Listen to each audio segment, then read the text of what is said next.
OK, Jean, chapitre 3. On va lire ce matin, chapitre 3, verset 13 jusqu'à 21. C'est la deuxième partie de ce qu'on a lu la semaine passée. Deuxième partie parce qu'on n'a pas eu le temps de tout couvrir. Mais aussi, il y a un point tournant dans le passage. Souvent, on pense à une histoire comme Nicodème comme étant un récit, une histoire qui se tient. Mais en réalité, lorsqu'on le lit, il y a des choses qui arrivent spécifiquement par rapport à Nicodème, et ensuite, il y a une partie qui parle de d'autres choses. On a ces deux éléments qui sont là. Les deux sont bons pour nous. Je ne veux pas l'enlever, et d'ailleurs, c'est pour ça qu'on a découpé en deux ce passage. Jean 3, verset 13. Personne n'est monté au ciel si ce n'est celui qui est descendu du ciel, le Fils de l'homme qui est dans le ciel. Et comme Moïse éleva le serpent dans le désert, il faut de même que le Fils de l'homme soit élevé, afin que quiconque croit en lui ait la vie éternelle. Car Dieu a tant aimé le monde qu'il a donné son Fils unique, afin que quiconque croit en lui ne périsse point, mais qu'il ait la vie éternelle. Dieu, en effet, n'a pas envoyé son Fils dans le monde pour qu'il juge le monde, mais pour que le monde soit sauvé par lui. Celui qui croit en lui n'est point jugé, mais celui qui ne croit pas est déjà jugé, parce qu'il n'a pas cru au nom du Fils de Dieu. En ce jugement, c'est que la lumière étant venue dans le monde, les hommes ont préféré les ténèbres à la lumière, parce que leurs œuvres étaient mauvaises. Car quiconque fait le mal haït la lumière, ne vient pas à la lumière de peur que ses œuvres ne soient dévoilées.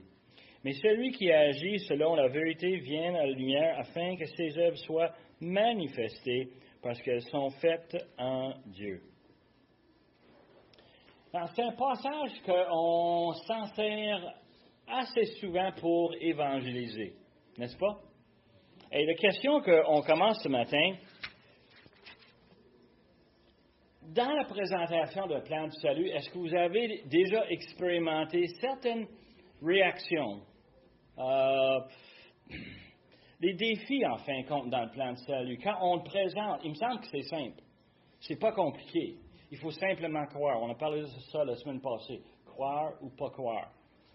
Et pourtant, quand on le présente, peut-être à quelqu'un inconnu, ou peut-être on le présente à quelqu'un bien connu, membre de famille, et on se fait rejeter à l'ouvrage, à l'école.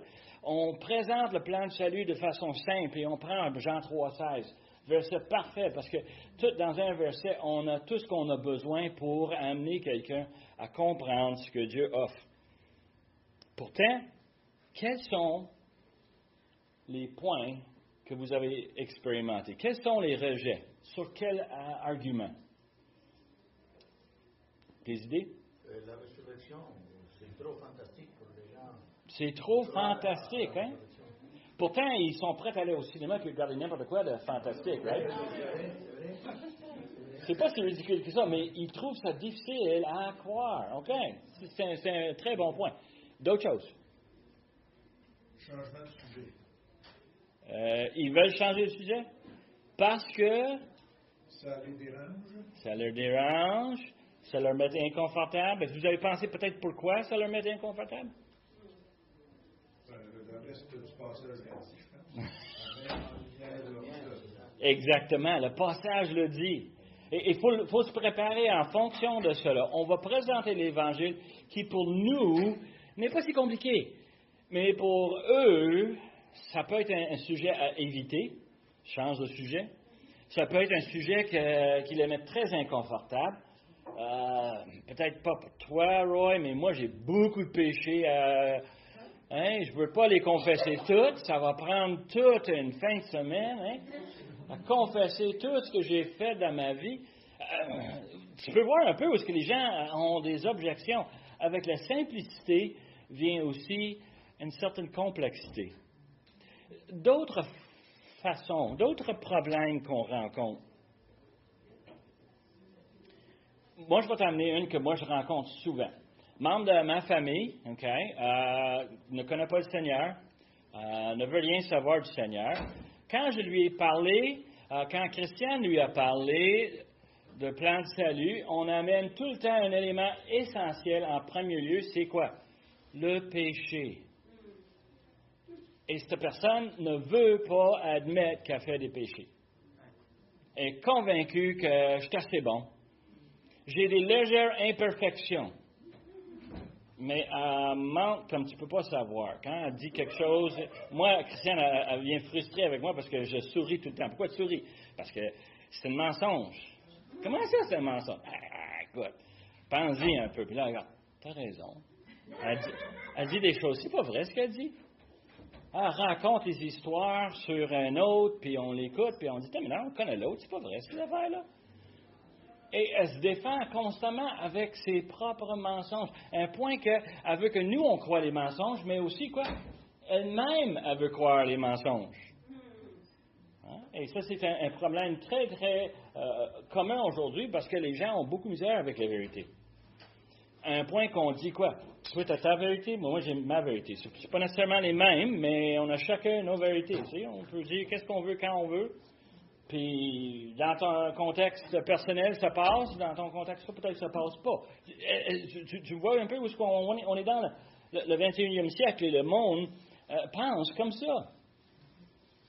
D'autres problèmes. Bon, on a les péchés, les problèmes de péché. Moi, je sais que je vire tout le temps avec des versets. Vous savez certainement des versets aussi. En Jérémie, ma favorite, c'est quoi? Le cœur est tortueux par-dessus tout. Oh, wow, peut-être la tienne, mais pas la mienne. Oui. Mais là, je dis Romains 6, 23, on le donne aux enfants, hein? Même à jeunesse, on les fait apprendre les versets. Romains 6, 23 dit quoi? Hein? Car tous ont péché. Tous, tout le monde. Et 3, 23? Et 6, 23? Les deux sont... Alors, on a cette notion de péché. Tu ne peux pas t'en passer, chum. Fais tout ce que tu veux, dis qu'est-ce que tu veux, mais ça ne change pas. C'est contre Dieu, et Dieu, lui, il rend compte. Lui a des registres. Il a une mémoire, une faculté qui oublie, mais pas celle de l'Éternel. L'Éternel a toutes les données. Il y a un autre élément qui arrive souvent dans la notion d'expliquer le plan de salut. On le rencontre souvent. Et ce problème, c'est qu'on a beaucoup de difficultés d'accepter, Roy a dit tantôt, quelque chose de si ridicule. Mais à fin de compte, c'est pas ce que c'est ridicule. C'est qu'on a beaucoup de misère à accepter qu'il existe un Dieu qui est souverain en toutes les conditions imaginables. Dieu est souverain. On ne peut rien lui cacher. Il est en charge. Et les gens ont beaucoup de misère avec ça. Oui, Dieu a créé le monde, il y a des milliers, des millions, des milliards d'années passées, mais il a tout laissé rouler comme ça roule. Tu sais. Ben, les gens pensent ça. Pas notre pasteur, mais ça, c'est son problème à lui, hein. Mais la réalité, c'est que les gens ont beaucoup de misère avec un Dieu qui contrôle chaque chose. Savez-vous que Dieu est au courant de chaque flocon de neige qui tombe dehors? Il sait exactement lesquels vont te faire glisser. Il sait exactement lesquels vont être parfaits pour faire une boule de neige, hein, pour frapper notre femme dans le dos, qu'elle tourne de bord, puis qu'elle pogne de la neige, puis elle commence à te lancer sur toi des boules de neige. Dieu a tout planifié les détails de la vie. Ceux qui sont malades, savez-vous que Dieu a permis ça? On n'a qu'à lire Job et réaliser que Dieu est en contrôle. Puis il dit, hey, si ça passe ou ça passe pas. C'est lui qui décide chaque chose dans nos vies. Les moments les plus heureux, les moments les plus tristes, c'est Dieu qui les permet. C'est Dieu qui les prévoit. Il est souverain. Et essaye d'expliquer ça à quelqu'un aujourd'hui qui ne veut rien savoir. Essaye d'expliquer ça à quelqu'un. C'est une mission impossible. Littéralement. Je ne veux pas vous décourager. Mais je veux que vous compreniez qu'on a un problème majeur dans le plan de salut. Un problème majeur. Et le pire, ce ne sont pas les inconvertis. Le pire, ce sont les gens qui sont déjà sauvés. Et je sais qu'ils sont sauvés. Je sais qu'ils sont sauvés parce qu'ils posent des questions très pertinentes. Ils comprennent très bien ce qu'ils lisent, mais ça ne fait pas de sens. Dans ces versets-là, on a un problème monstrueux pour l'enfant de Dieu. c'est qu'on a deux vérités qui sont physiquement là, mais qui ensemble semblent être une énorme contradiction. On a la responsabilité humaine. Crois ou crois pas. Si tu crois pas, on sait où est-ce que ça s'en va. Crois, on sait où est-ce qu'on veut s'en aller. On a cette notion de responsabilité humaine. Tu fais un choix, tu vis les conséquences des choix. Ça m'arrive souvent dans la vie, normalement, à peu près 15 minutes après que c'est trop tard, que j'ai fait un choix, puis je n'aurais pas dû faire ce choix-là.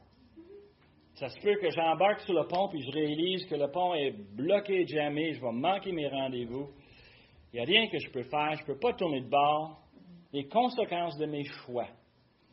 Je vais, puis je prends une nourriture qui semble très alléchante, très bon, un bouchée, et on dit, ça se peut, c'est moi. On prend un deuxième bouchée. Non, c'est pas moi. J'ai fait un mauvais choix. Et les conséquences, c'est que moi, on m'a inculqué quand j'étais un jeune homme, tu prends quelque chose, tu le manges. C'est triste. Mais il faut que je finisse cette affaire-là qui goûte si affreux. Ça arrive, ça. Ça arrive. Souvent, on fait des choix, puis on a des conséquences. La responsabilité humaine est très évidente dans la vie quotidienne. Et devine quoi? Par rapport au plan de salut, c'est là aussi. Sinon, on n'aura aucune obligation, aucun intérêt à évangéliser. On n'aura aucun besoin de le faire. Pourquoi? Parce que si on n'avait pas des conséquences, on a des conséquences sérieuses. Et nous, on doit vivre dans un monde qu'ils ont beaucoup de misère à vivre avec les conséquences. Et malheureusement, quand on présente le plan de salut, c'est un des problèmes qu'on a. Mais la deuxième vérité, qui est physiquement présente, qui est très difficile, c'est le concept d'élection d'un Dieu souverain. Si Dieu est en contrôle de toutes choses, si Dieu a envoyé son Fils dans le monde, mourir, payer nos péchés par le sang sur la croix, pourquoi est-ce que ce n'est pas un salut qui couvre tout le monde? Et là, on a un problème. Dieu est souverain. Pourquoi est-ce qu'il choisit quelques-uns puis il ne choisit pas d'autres? Et on lit à maintes et maintes reprises dans les Écritures comment est-ce que nous sommes le produit d'une élection. Et cette élection est un problème pour ceux qui veulent rationaliser ça avec la responsabilité personnelle. Comment est-ce que moi je suis responsable si je m'en vais en enfer, mais si je m'en vais au ciel, c'est pas moi qui est responsable, c'est Dieu qui est responsable, il m'a choisi avant la fondation du monde. Il a déjà choisi lequel parmi les milliards et les milliards de personnes sur la planète qui vont aller au ciel. Comment ça se fait que Dieu a fait ce choix-là? Et c'est dans le plan de salut. Et moi, je l'apporte ici parce que, il va falloir qu'on le fasse face.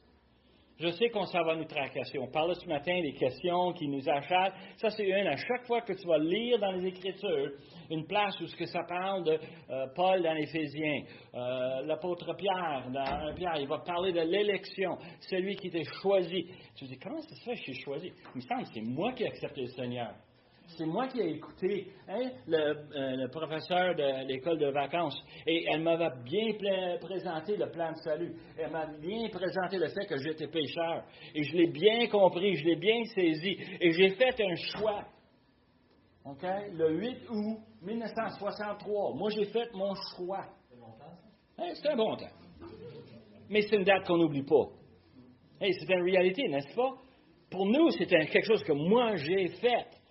Comment ça se fait que Pierre va me dire que j'ai été choisi avant la fondation de cet univers? Tout ça. Attends, mais ça ne va pas, ces deux choses ensemble. Est-ce que Dieu ment? Est-ce que Dieu dit le mensonge? Non, il n'est pas capable. Mais de l'autre côté, on a un problème. Et moi, j'aime tout le temps prendre cette discussion et je suis obligé à la longue d'admettre une couple de choses. Peut-être que je ne suis pas aussi intelligent que je le pensais. Ça se peut-tu que mon cerveau était un petit? Une des bandes dessinées que j'aime beaucoup des enfants, on regarde, il y a une bête qui voit une autre bête, puis l'autre bête, il a l'air vraiment fâché. Puis il le regarde en disant, je connais cette sorte, je te connais. Toi, tu as un cerveau gros comme ça, j'imagine que tu ne comprends même pas un mot que je te dis. Et je me sens de même devant Dieu. Je me sens comme si Dieu me parle et vraiment je lis puis je dis, mais Seigneur, c'est compliqué. Et le plus qu'on étudie, le plus qu'on réalise qu'on n'a pas de solution. On n'est pas capable de rationaliser les deux choses. Pourtant, les deux choses sont bien décrites. Et même dans notre passage ce matin, ils sont là. Et on a ce problème. C'est une question qui nous tracasse. C'est pour nous qui, comme enfants de Dieu, on a besoin d'admettre plusieurs choses. Et au fur et à mesure qu'on avance, j'aimerais vous partager un peu de sagesse que j'ai découvert cette semaine.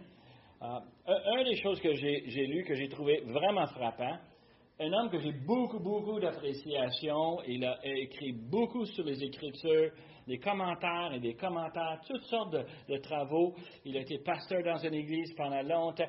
Et il a dit, très récemment, il a dit, ça se peut-tu que si on met ensemble toute l'intelligence des gens ici dans la salle, qu'on ne pourra pas tout comprendre ce que Dieu a fait. Et si on met toute l'intelligence ici sur la ville de Montréal, toutes les universités, tous les professeurs ensemble, est-ce qu'ils sont capables de rationaliser les choses, toutes les choses que Dieu a faites? Et quand on pense à tout le monde sur la planète, on réalise qu'on a tous des petits cerveaux gros comme ça. Et je trouve ça drôle parce que le gars, il en a écrit pour peut-être 20 de livres, et plus. Et des livres sont excellents, des pensées là-dedans, des réflexions. Mon père m'avait parlé de Calvin et ses instituts. Et je pensais que c'était juste une liste de règles. Non, c'est une 20 de livres. Et c'est fabuleux quand on les lit, on regarde ces livres, on dit tellement de bonnes choses que Calvin a pensé. Puis devine quoi, Calvin n'est pas capable de régler ce problème-là. Pas capable. Et il y a des gens qui s'essayent de toute façon. Le meilleur que j'ai jamais entendu, que je trouve quand même drôle, c'est comme deux rails de chemin de fer. On veut garder le train sur les rails. Qu'est-ce qu'on fait avec les rails? On les garde la même distance, de point A à point B. Ça se croise jamais. Et j'ai l'impression qu'on va arriver au ciel, puis on va dire, Seigneur, peux-tu nous expliquer pourquoi on a la responsabilité personnelle, puis on a l'élection divine? Comment ça se fait qu'on a ces deux choses-là? Puis il va dire, ils sont là. Puis nous, on va être là en disant, OK. C'est triste, mais c'est la réalité. Un point que ça devient, c'est drôle, hein?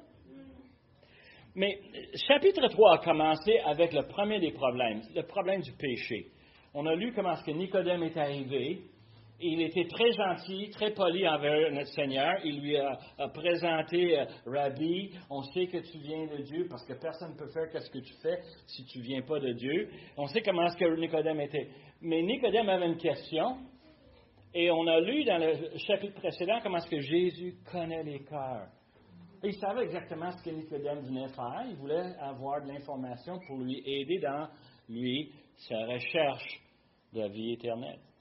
Et ça, il commence avec cette image qu'on a lue à plusieurs reprises, né de nouveau. Le concept de né d'en haut. La question d'être né où on n'a aucune capacité à contribuer quoi que ce soit. Les parents ont tout fait dans la naissance. Vous êtes arrivés, veut pas. Hein? On a eu des caractéristiques qu'on a reçues de nos parents. J'en nomme plusieurs. Il y a plusieurs caractéristiques qu'on a héritées de nos parents, veut pas. C'est eux autres qui nous ont donné. Et je sais qu'on a des chirurgiens qui vont t'aider à grandir un pouce de plus. Il y en a qui vont même planter des cheveux. Ils vont tout faire pour essayer de contourner ce que nos parents nous ont donné. Mais la réalité, c'est un problème. Moi, j'ai un ami qui a eu la chirurgie plastique, puis je me demandais, il n'a jamais eu d'enfant, mais s'il avait eu des enfants, il a redressé son nez. Je me demande si ses enfants auraient eu le même nez que lui avait avant ou le nez qu'il avait après. Je sais pas, moi, je trouve ça une question curieuse. Tu sais, des fois, on a bien du temps libre, on pense à toutes sortes d'affaires. Moi, j'ai pensé ça cette semaine. Hein. En préparant, je dis, je me demande, Stan, il avait fait rectifier son nez. Puis je me demande, exact. On connaît ça, hein? Et là, quand on dit né de nouveau, né d'en haut, quelle sorte de fruits qu'on va avoir? Quelle sorte de personne qu'on va devenir? Et c'est là où on était la semaine passée, on a parlé de cette notion de le salut est offert sans contribution. C'est Dieu qui nous l'offre. Nous n'avons que croire. Nous n'avons que mettre notre confiance dedans. Puis c'est dur de mettre la confiance dans les choses qu'on ne connaît pas, qu'on ne comprend pas. Difficile. Et je peux te dire, moi je connais des gens, dans même ma famille, dans mon auto, souvent, on monte sur un pont, puis on me dit très gentiment, je ne suis pas sûr qu'on peut se rendre à l'autre bord. Il faut mettre nos confiances dans les ingénieurs qui ont construit ce pont, même si ça a l'air un peu bric-à-brac, c'est un peu étroit, il y a beaucoup de camions. On voit cette notion où c'est difficile de mettre notre confiance à un point qu'on peut dire, oui Seigneur, j'accepte le pardon de mes péchés, offert par ton Fils, qui est mort sur la croix. Hein? On a vu comment est-ce que c'était une réalité. Comment est-ce que Nicodème est arrivé avec ce problème. Qu'est-ce qui me manque pour gagner mon salut? Et Jésus lui a dit. Non, ce qui est fascinant, c'est que Jésus entretient un dialogue avec Nicodème pendant 10 versets. OK? De 1 à 10, c'est lui et Nicodème qui parlent. Rendu à verset 11, les choses changent. Jésus ne parle plus à Nicodème, il parle à tout le monde. J'imagine que Nicodème n'était pas seul. J'imagine que ses disciples étaient là. J'imagine que Jésus a dit, OK, Nicodème, tu as le misère à le croire. Je comprends. C'est dommage. Mais comme j'ai présenté la semaine passée, on pense que Nicodème, tranquillement, est venu à comprendre la réalité. Mais Jésus a continué l'argument, parce qu'il sait que ce n'est pas fini. Tu dis oui, tu dis non, c'est pas fini là. Ça continue. Et avec verset 13, on a commencé cette notion d'avoir un témoin qui est venu du ciel. Quelqu'un qui a vu l'homme qui a vu l'ours. Quelqu'un qui est capable de nous parler de ce qui s'est produit. Quelqu'un qui est capable vraiment de nous dévoiler comment ça marche sur un plan divin. Parce que nous, on est sur la terre, on croit qu'il y a un Dieu, mais littéralement, on ne le voit pas. On voit ce qu'il a fait, on voit ce qu'il a écrit, mais moi, je sais tout de suite, arrivé au ciel, je vais être surpris. Je sais que chacun de vous, rendu au ciel, vous êtes pour être surpris. Pourquoi? Parce qu'on n'a jamais été. On n'a pas l'information. La seule chose qu'on a, on a le Fils de l'homme qui est venu, qui nous a partagé des éléments, des choses. Mais malgré ça, je suis sûr qu'il y en a beaucoup plus à voir, beaucoup plus à expérimenter.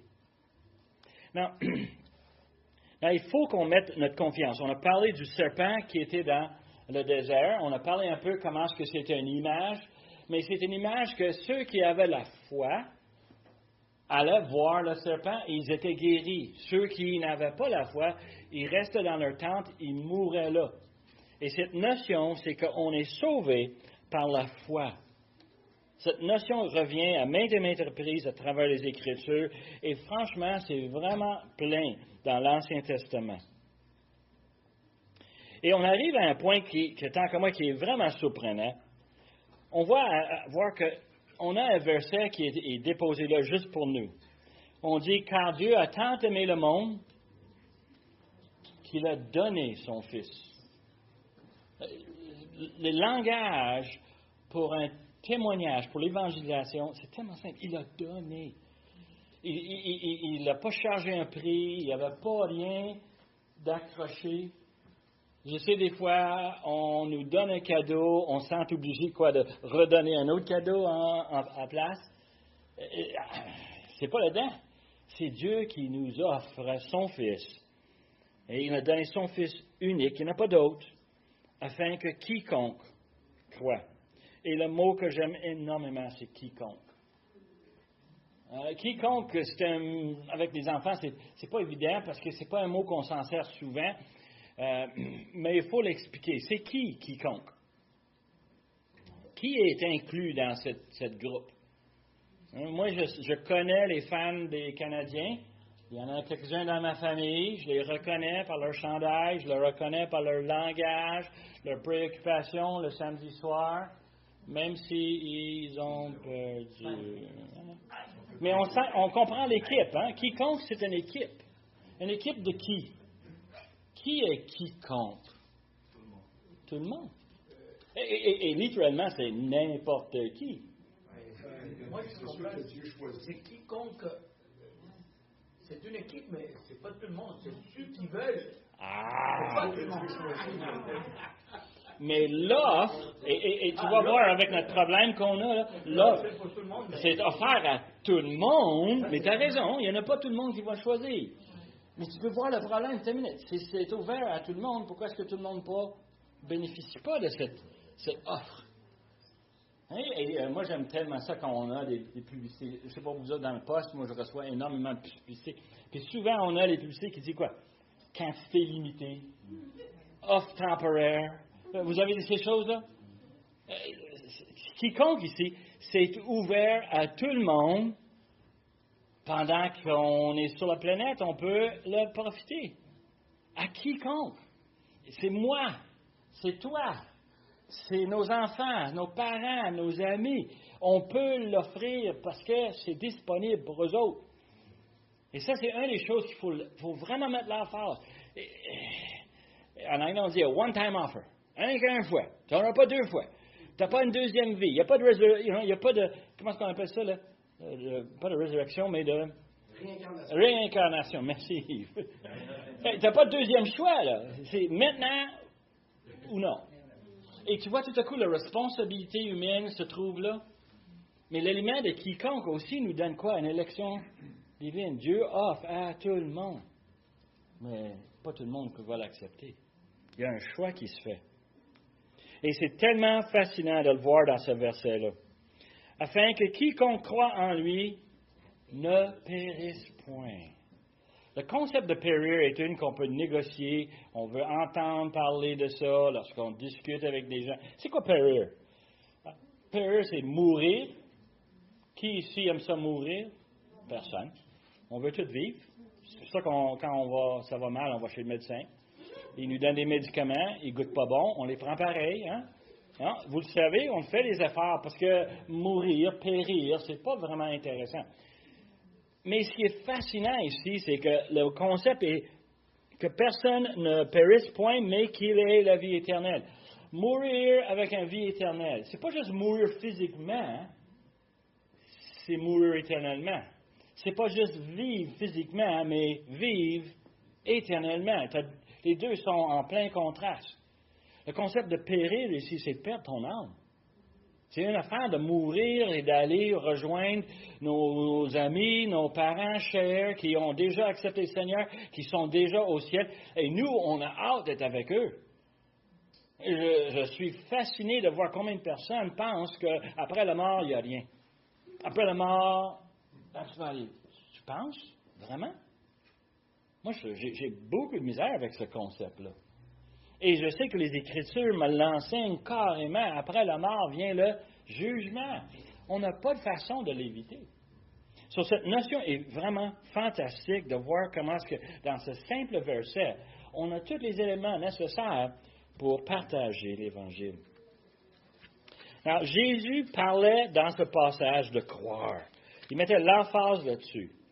Et 7 fois dans 7 versets, il va dire, il faut croire, il faut croire, il faut croire, il faut croire. Et il va remettre ça constamment dans cette image qu'on a de la naissance nouveau, hein, de la naissance d'en haut. Et on a besoin de mettre notre confiance.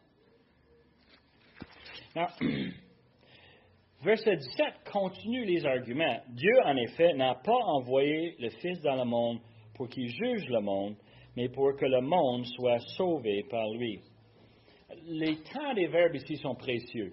Il est en train de dire, c'est que ce qui est arrivé dans le passé, et quand Jésus le dit, il parle d'un passé d'à peu près une trentaine d'années, parce que Dieu a envoyé son Fils pour venir, mais pas pour un jugement, pour offrir le salut.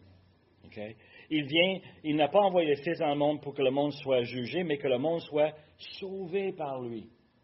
Non, nous autres, on en a triché. Je ne sais pas vous autres, mais chez nous, on a lu toute la Bible, puis on lit encore la Bible. Puis on sait que Jésus va venir juger, mais pas cette fois-ci. Amen? Il est venu pour nous offrir le salut. C'est ça son objectif. Et quand on lit l'Ancien Testament et on voit comment de fois que Dieu parle de jugement, jugement, jugement, et quand on lit les prophéties dans le Nouveau Testament, on arrive à croire que quoi? Jésus s'en vient pour juger. Et ça va être vraiment triste pour le monde qui sont ici sur la terre. Pas plus triste pour eux, que ceux qui sont déjà morts, qui n'ont pas mis leur confiance dans le Seigneur. Mais ça va être triste. Ça va être vraiment grave. Et nous savons aujourd'hui que si Jésus arrive ce soir, au-dessus de 8 milliards de personnes vont être là et vont souffrir à cause de son nom. Quelques-uns vont croire. Amen. Mais beaucoup vont être jugés. Pas un cadeau. Pas de tout. Alors, ce problème qu'on a, c'est qu'il est venu pour nous sauver et on a une responsabilité de choisir. Il dit dans verset 18, « Celui qui croit en lui n'est point jugé. » Ce que je viens de vous dire. Mais celui qui ne croit pas est déjà jugé. Pourquoi le mot « déjà » ? Je comprends que quelqu'un qui fait un choix, il subit les conséquences. Pourquoi est-ce qu'il y a le mot « déjà » ? Et c'est le problème que je vous ai parlé initialement. Le jugement est déjà établi pour quelqu'un depuis sa naissance, depuis avant son naissance. Les Écritures ne nous disent pas, mais il semble que ça s'enligne vers ça. Si Dieu m'a choisi, Amen. Merci Seigneur. Si Dieu vous a choisi, Amen. Merci Seigneur. Mais si Dieu ne vous a pas choisi, un des meilleurs exemples dans les Écritures, c'est Judas. Jésus a dit dans sa prière, « J'ai gardé ceux que tu m'as donnés, sauf l'homme de perdition. » Et quand il est mort, les Écritures nous disent qu'il est retourné à sa place. Il semble qu'il était déjà préparé pour la mission qu'il avait. Il était déjà préparé pour souffrir. Il a déjà préparé. Et ce qui est très difficile pour moi, je ne sais pas pour vous autres, là, comment Judas a pu suivre le Seigneur parmi 3 ans et écouter tous les sermons que Jésus a faits. Entendre toutes ces bonnes nouvelles et en même temps voir tous les miracles qu'il faisait et en même temps il peut trouver le courage d'aller pour 30 pièces d'argent vendre son sauveur. Ah, mais je ne peux pas comprendre cela. Pour moi, ça me dépasse. Mais c'était le rôle que Dieu a planifié pour lui. J'aime pas ça. Je trouve ça vraiment affreux.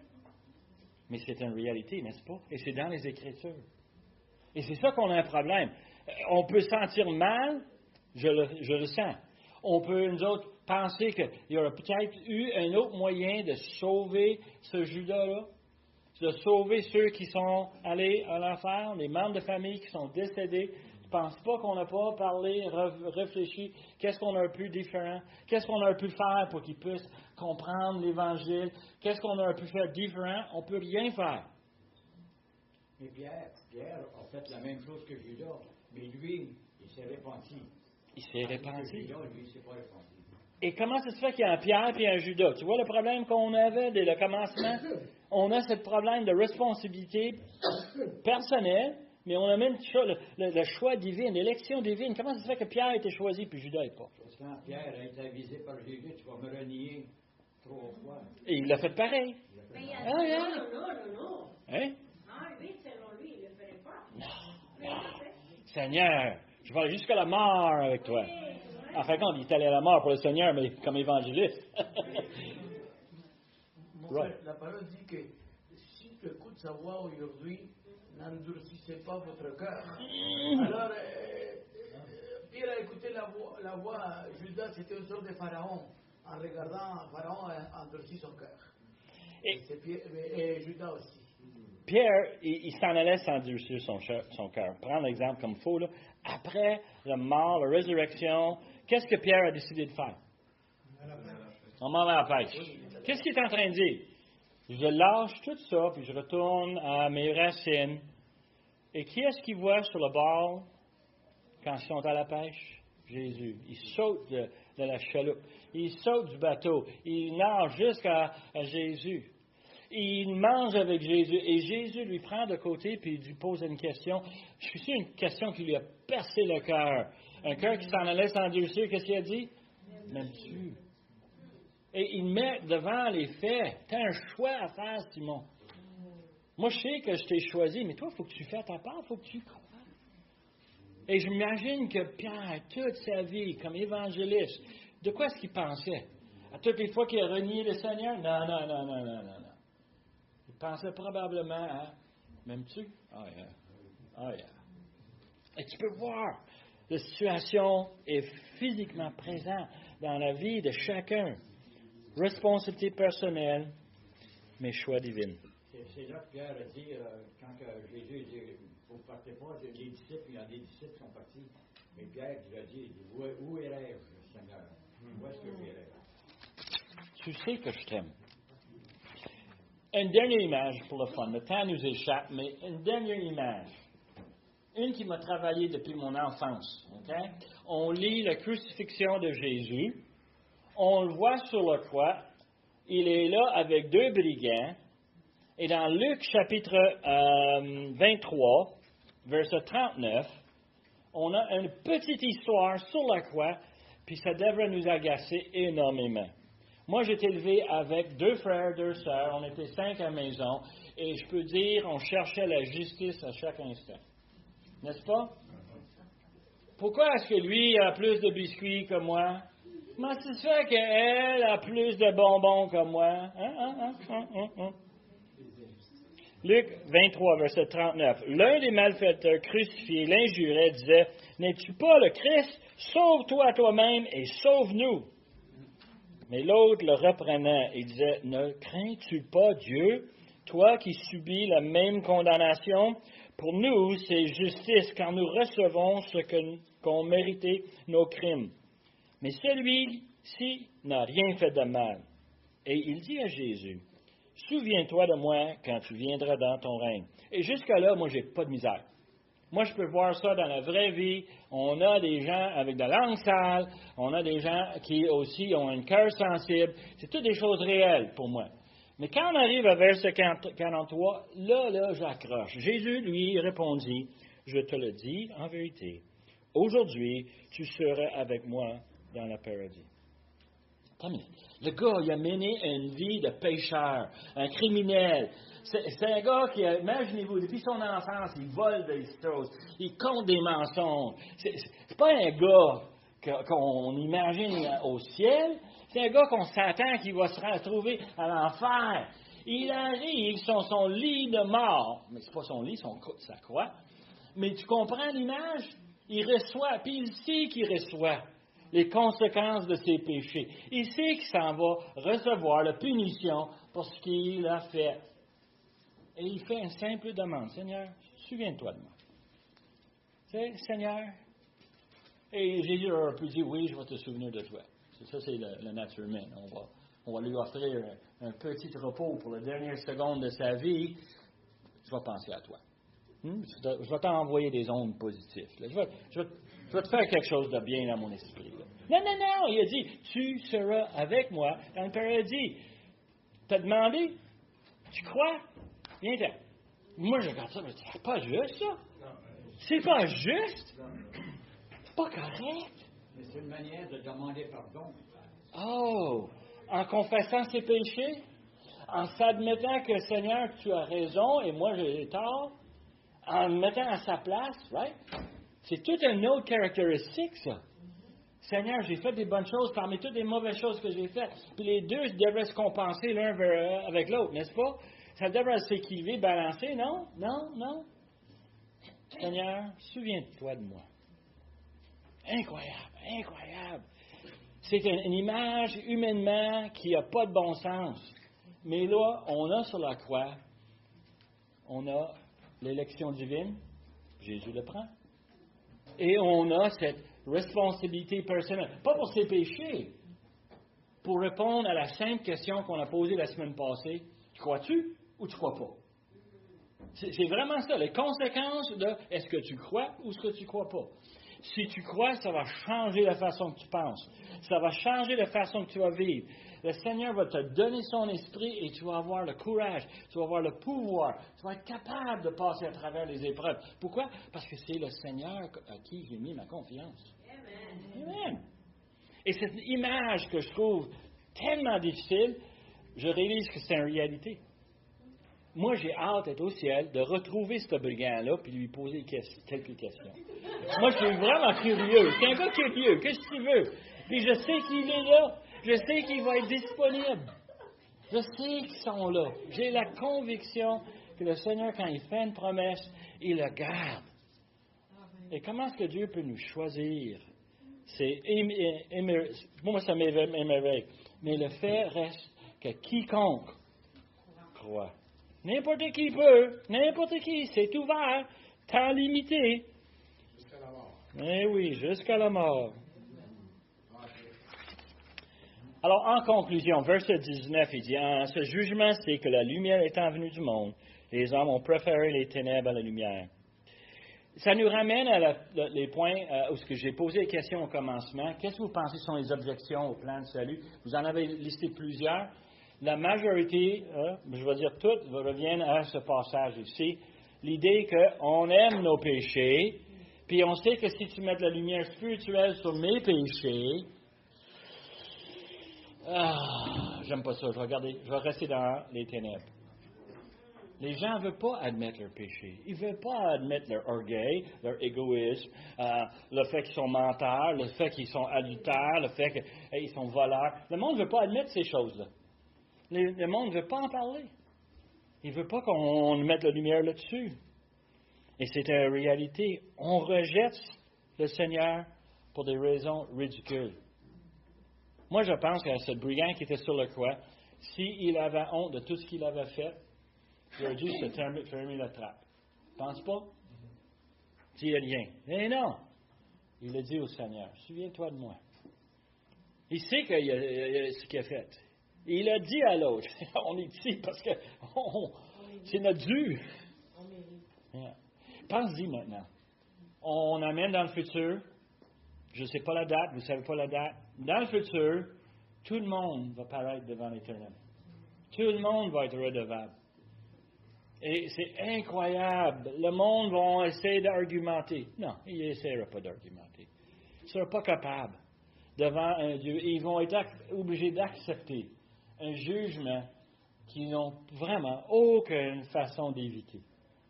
Et moi, je suis tellement content parce que quand je parais devant l'Éternel, il voit son Fils qui a pris mes péchés. Il a payé pour chacun de mes péchés.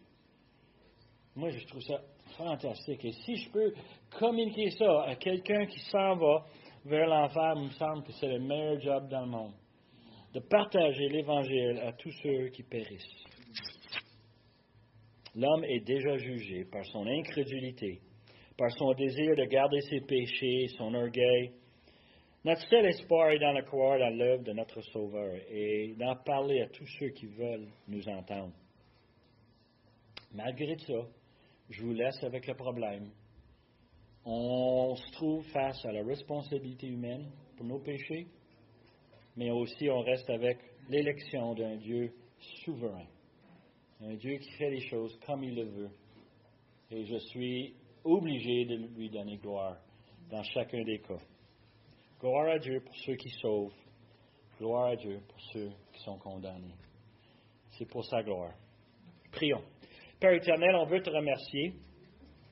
On veut te donner l'honneur et la gloire qui est dû à celui qui a prévu pour nous un plan de salut, un plan si simple, si merveilleux, nous n'avons que croire. Et Seigneur, pour tous ceux qui sont autour de nous, qui ne connaissent pas notre Seigneur, donne-nous l'opportunité de leur témoigner par nos actions et par nos paroles, nos mots d'encouragement. Et Seigneur, aide-nous à expliquer Jean 3,16, leur montrer que c'est disponible. C'est pour un temps limité. Ils ont une obligation de prendre un choix, puis on veut qu'ils prennent le meilleur des choix. Père éternel, merci pour le privilège que tu nous as donné de s'appeler tes enfants, de profiter de tout ce que tu donnes à nous. Et même les épreuves, Seigneur, qui nous fortifient, qui nous aident à tourner et à se mettre notre confiance encore plus fort sur toi. On te remercie pour ces choses. Et Seigneur, on voudrait ce matin que tu sers de nous comme tes enfants ici sur la terre aussi longtemps que tu peux. Seigneur, demande ces choses par le nom de Jésus, notre Sauveur. Amen.